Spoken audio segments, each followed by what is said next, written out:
From the nation with history fueled by the dominance of China to a country with a language selected as the 70th UNESCO World Heritage, the Korean language has been the center of leading Korea into the central role of the development of Northeast Asia.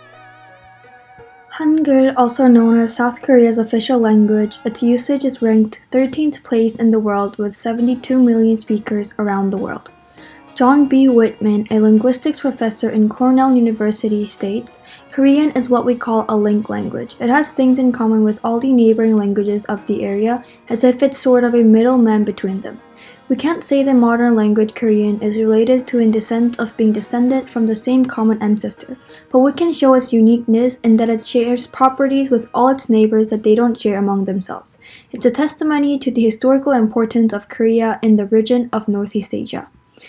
The vowel harmony in Korean, where vowels found near each other in words must be pronounced in forms similar to each other, a trait Korean shares with Mongolian and the Tungusic languages, a pitch accent, a type of tonal accent where pitch differences occur in some syllables of words which Korean shares with Japanese. The history of this language goes back to the 15th century when King Sejong created the language in 1443 and distributed it on 1446 October 9th, the day we celebrate today as Hangul Day. Before the creation of language, Koreans utilized Chinese written language which was different from the language that was spoken amongst the citizens. The higher class was wealthy enough to learn Chinese letters and communicate with the Chinese written language. Most citizens, however, did not have the luxury to sit down and study the complex Chinese letters that required a lot of memorizations.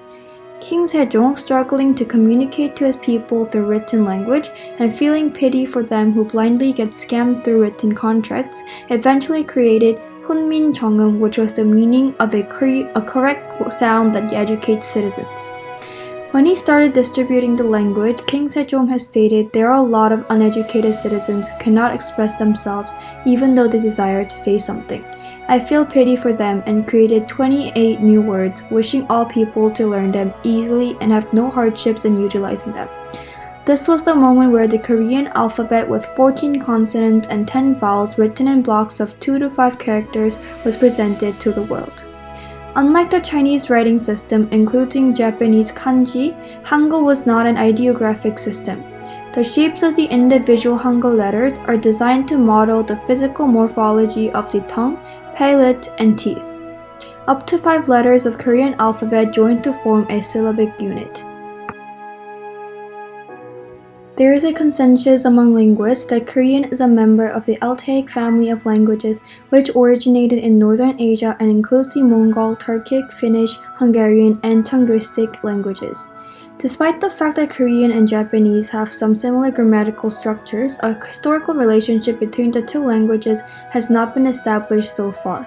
The Korean language may be written with a mixture of Chinese ideograms, Hanja, and a native Korean alphabet which is known as Hangul, or in Hangul alone. King Sejong, after creating the amazing language, has suffered from various diseases and passed away soon after the release of Hunminjeongeum in February of 1450. He loved his people and blossomed the culture of Joseon dynasty, one of the reasons why many Korean citizens still respect him.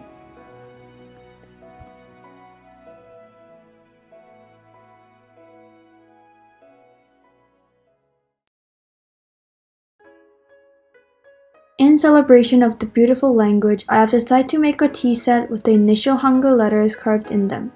The tea culture during the Joseon dynasty, also known as tare, literally means tea rite.